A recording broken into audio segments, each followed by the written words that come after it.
What's going on, guys? In this video I'll give you 6 common reasons why naturals stop progressing. Alright, I'm addressing it mostly to naturals because as naturals we really have to optimize every single factor. Alright, the training, diet, recovery, sleep, and those 6 reasons are pretty common reasons why a lot of natural lifters reach a plateau and they don't see the results they're expecting. Alright, let's jump straight into it. Number 1, you're not training intense enough. You're not training hard enough. I see it all the time. People at the gym that they would stop maybe five reps before failure, or just spending so many time resting in between sets, texting. I don't see the intensity. I don't see the passion. I don't see really people at the gym that are giving it their all. All right. So the intensity is something that we lose with time, because the more we progress, the more we kind of become more comfortable, and we stop pushing ourselves at the gym, and we get comfortable, and the gym slowly becomes a social place where we go, we have a chat, and we're just lifting, we get a good pump, we take some pics. But let's go back to the basics of training intense,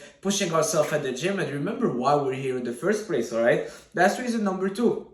Sorry, number 1. Reason number 2, I'll put it at number 2 because it's pretty important, is ego lifting. 90% of young men are ego lifting at the gym. All right, yes, we want to push those heavy weights, we want to bench the 300 pounds and the squat the 400 pounds and deadlift 5 plates, but we get so caught up into the weight, into the numbers, into the 100 pounds dumbbells. But that's not what's going to give you bigger muscles. That's probably why you're reaching a plateau, because your focus is more on the weight and not on the muscle. All right, remember, we're bodybuilders, not powerlifters. The goal is getting our muscles to failure. So the weight, dumbbells are just a tool. It's not the only thing that will determine if you're growing or not. Pushing heavier doesn't necessarily mean growing bigger. And when you're ego lifting, it's not gonna translate into bigger muscles. All right, it might, but most of the time it doesn't. And when you're over pushing the weight, you're compensating with a lot of muscles. You're benching, you're just kind of swinging the weight, and you're overcompensating, and it's not doing you any good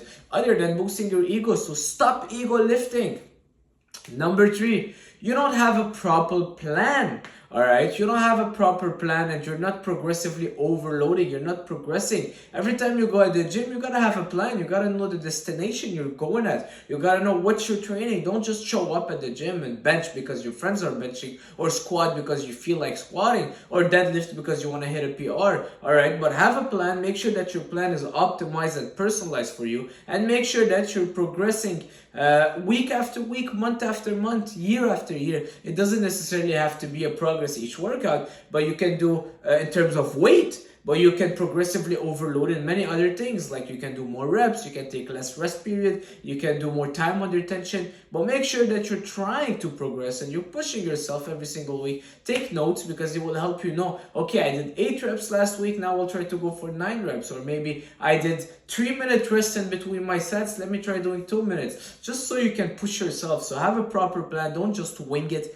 because at a certain point, the more you get advanced, the more everything has to be planned.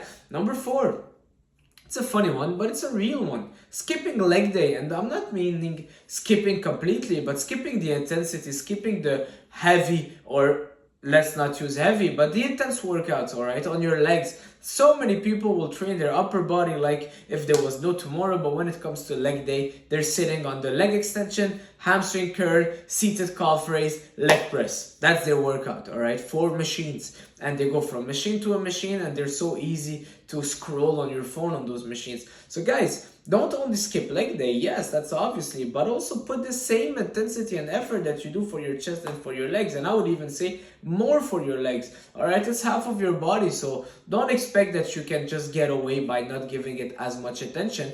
And not giving it as much attention will impact your upper body. It will. All right, when you train your legs, it's known that your body will also produce more testosterone, and the body works as a whole. Right, it's a proportional thing. You can't just avoid training legs or not giving them as much love, because then the fact that your legs are not growing, it will limit how your upper body is growing. Believe it or not, that's just how the body works. All right, there was a study where someone injured the right side, and it was just training the left side, but the right side kept growing. All right, something like that. So anyways, just to show you that everything is connected.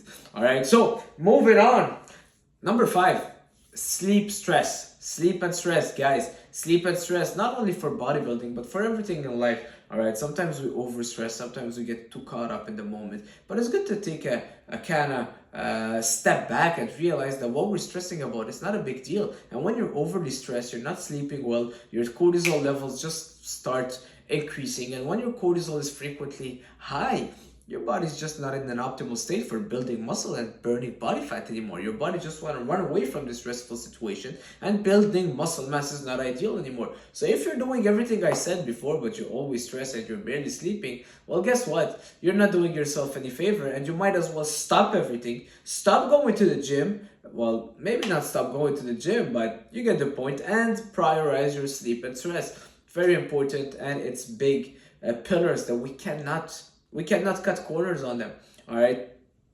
I'd rather be called boring by everyone else, but be in bed at the time that I should be, so I get my quality sleep. Moving on. Number 6, diet. Make sure you're prioritizing your diet, guys. The diet is so important, especially as natural lifters. We can't get away with 2-3 extra cookies. We can't get away with a bit more mayo on our chicken. You just cannot get away with it. And you know why? Because every calorie matters. And I don't count calories, but someone that is enhanced, I have a friend that is enhanced. He never told me, but it's very obvious. So he would eat McDonald's after the workout. He would go grab himself his McDonald's, eat donuts, eat ice cap. We're in Canada, so it's full of sugar. It's like an iced coffee. And the guy is so lean, so sure that he can get away with it because of the PEDs he's taking. His testosterone is through the roof and he's burning fat constantly. But me, I would eat one donut, and I would kind of feel it. All right, I'm not saying that I'll get fat from one donut, but I can't get away from having a donut every single day. Trust me, it will add up. All right, for us as naturals, every single thing has to be optimized. This is the reality. It's a robotic and it's a military kind of lifestyle. Whether you want it or not, that's just how it is. I would love to tell you, you know what? Eat your chocolate, eat your cookies, have fun, enjoy life. Yes, do that if you want to enjoy life, but you gotta know that you're not gonna reach the optimized and your optimal physique. All right, that's the reality of things. Bodybuilding, it's a really it's a sport where you really have to stick to a routine and repeat the same stuff. Now I'm gonna meal prep. My meals are gonna be the same for the next 7 days. I'm used to it, and you gotta enjoy it, and you gotta know that this is for the end goal. All right, you can't get away with going with a restaurant tomorrow and then going to dinner with your friends outside and then to a bar and having a couple of beers. No, there's no variety. And you know what? It makes my life easier because then I don't have to overthink it. You're suffering now, but you're gonna reap the benefits of your labor later on. Or you can enjoy now and go for the cake and go for the cookies and go for whatever you want, but you gotta know that it's not helping you reach your goals. What do you want? The pain of regret or the pain of following the process? The short suffering. It's not even suffering, guys. Come on. I'm not telling you to eat tuna cans straight out of the can. Just make sure that your diet is optimized and make sure that you're not going for a ton of variety where you're eating out a lot. Make sure you're limiting your alcohol, your drug consumption, because alcohol will impact your hormones. It will impact your gains at the gym. And it's not about the calories in alcohol. It's about the impact it has on your hormones. So that's it for this video, guys. Hopefully you learned a thing or two from it. Please leave a like, leave a comment, subscribe to my channel if you haven't already. Thank you all for being there. It's every single day I'm like, you know what, I want to make a video, and it's harder to think about it than to get the video started. And that's with everything in life. If you're thinking about something now, the time that you spend thinking about it is harder than actually doing it. So you know what? If you want to make a YouTube channel, turn on that camera. All you need is an iPhone, press start, and start talking, all right? Whatever you want to do, just go for it. Sometimes we overthink stuff and we suffer more in thinking than in actually. What was the Stoic quote? I think Marcus Aurelius said it, that he who suffer in advance suffer more than necessary. So don't suffer too much thinking about what will happen in the future. You're in the present, live the present, and when things will come, they will come. I'm not saying don't be prepared, but don't suffer too much. Don't overstress. This is something that I want to do myself, is giving away worry. I worry too much. Sometimes I leave the house and I'm worrying if I gave my cat food and all the thing. All my day starts becoming bad because I'm worried for all the day and I'm outside and I'm not enjoying what I'm doing outside because I'm worried. And next thing you know, I come back home and my cat has a bowl full of food and he's sleeping and he doesn't even care, you know? So, love you guys. Thank you guys for watching. Please leave a like, comment, and I'll see you soon. Ciao.